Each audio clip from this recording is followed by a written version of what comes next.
is the next morning. This stuff has had time to dry. I've already sanded it pretty much. Well, sanded, I filed it. Pretty much what I did is just go and take across it and try and get the high ridge. But just looking at how you see it's got that shiny spot next to the seam, so that tells me that this piece right here is sloping down towards it.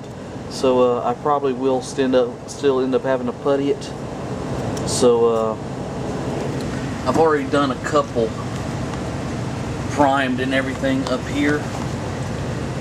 You can see right there that you can still tell where the seam is, so I'm probably going to putty that again.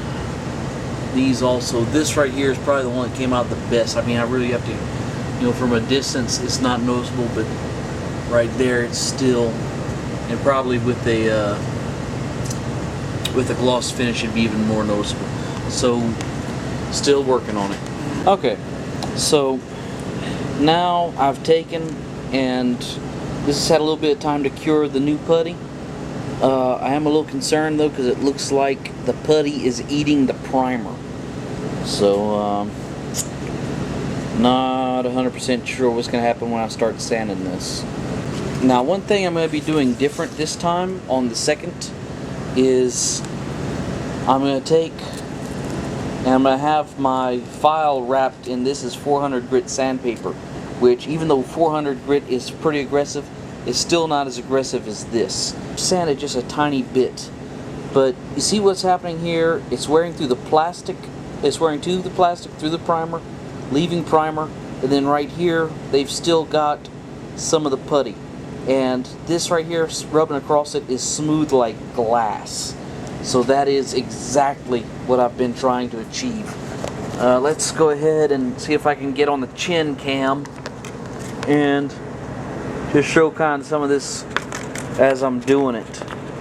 Right here I'm just folding it over my file, and you can also use popsicle sticks. In fact, I was planning on using one, but the only ones we have are sugar-free, nasty things, and I can't bring myself to eat one. Because, I mean, everybody thinks, oh, it's sugar-free. Man, the artificial sweeteners are horrible. Ugh.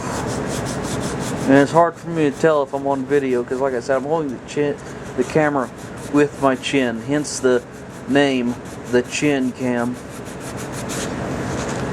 But anyway, yeah, I don't think y'all want to see me sand. I'm working on another layer right now. One thing I want to point out is, you see how this right here, the edge is very soft. That's a feathered edge. If you end up with a hard line, like where your putty is, see how this is a real hard line? If this was the first application of it, and you had a hard line right there, like on an edge, you will be able to see the edge of the line of the putty whenever you're done sanding and you prime it again. So you want to make sure you get a nice feathered edge like this right here. That's nice and smooth, and it shouldn't show underneath the next layer of primer. And this right here, I'm actually cheating. Anything that you can't see, I'm not going to focus on too hard, because I just don't have time to finish the entire model like this right here and still be able to finish by the end of the contest. So I guess that might be some marks against me. I mentioned earlier that you had some waist articulation. Well, it's not a polycap, it's not a ball joint. This is how you did waist articulation in 1983, apparently. It's basically just a slider on each side and a raised piece right here to keep it from rotating too far. It hits in the front right there, not so much in the back. Now imagine if I could slide the whole thing that way. No, it's actually pretty secure right there. So that's 1983 waist articulation. Coming along pretty okay. In painting these things, one thing that I struggle with a lot is taking my time and doing things in layers. Like, you can see right here that the coverage isn't all that good. Well, that's just because it has one layer. If you were trying to get one coat coverage on this stuff, it would be so full of runs, it would not even be funny. So just struggle with it, be patient, and you should be hopefully fairly run free. Alright. The little head. The head's really growing on me. Well, these are the fruits of my labor thus far. I've got the chest painted. I'm not entirely happy with it, but it'll do for as rushed a job as I'm doing. That right there is what is annoying me more than anything. But I think the collar of the armor is going to cover that. Here's hoping. Although I will say this. This is probably the best job I've done with a rattle can yet. This right here is right at 3 coats to get this yellow, and I'm happy with it. It's got a nice gloss without even having a clear on it yet. The head, like I've said, I don't know, the head's growing on me. It does. Hang on a second, let me set this down.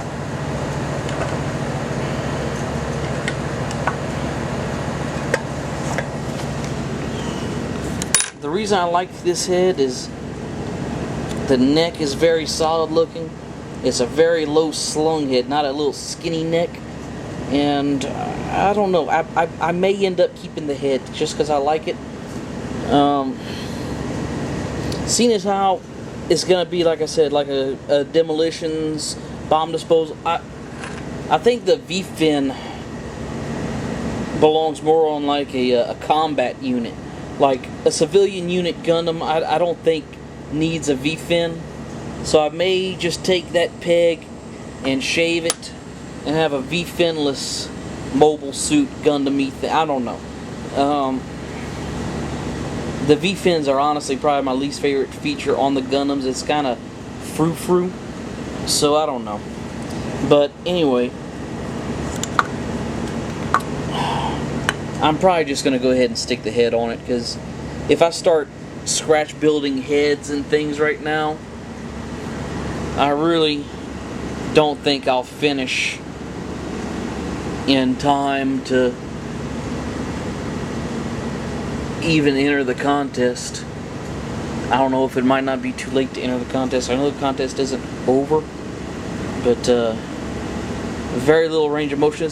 I don't know the proper procedure for doing a full repaint. See, I was afraid that there would be parts of this, the yellow thing, that I wouldn't be able to hit once I glued everything together around it. And now I'm starting to think I wish I would have just been, assembled everything, then primed, then painted. Because the more I think about it, if I can't see it to paint it, you wouldn't be able to see it not painted. So I probably should have just fully assembled it before I started. Same with the legs. One thing I didn't anticipate is the yellow and the green looking together as good together as they do. And I know it's not perfect grade by a long shot, but this kind of gives me the fever to want a perfect grade. One last side note is just how limited the arms are with the full armor on. See, they've got this panel right here that glues in, and with it glued in, that is all the articulation you get. The right arm, I'm thinking about leaving that part out and having it cocked like this, so that the welding torch is kind of held out in front of it. Just a thought, because I mean, if the arm is bent, I don't think you'll notice that piece of armor is missing. Now, if I straighten it out, it'll be like, whoa, but this thing is so unposable. I mean, there's no rotators anywhere. You just have rotation of the shoulder, goes out of the shoulder, and then elbow articulation, and that's it. There's no rotators. So I doubt, seriously, I'm going to try and pose this thing much.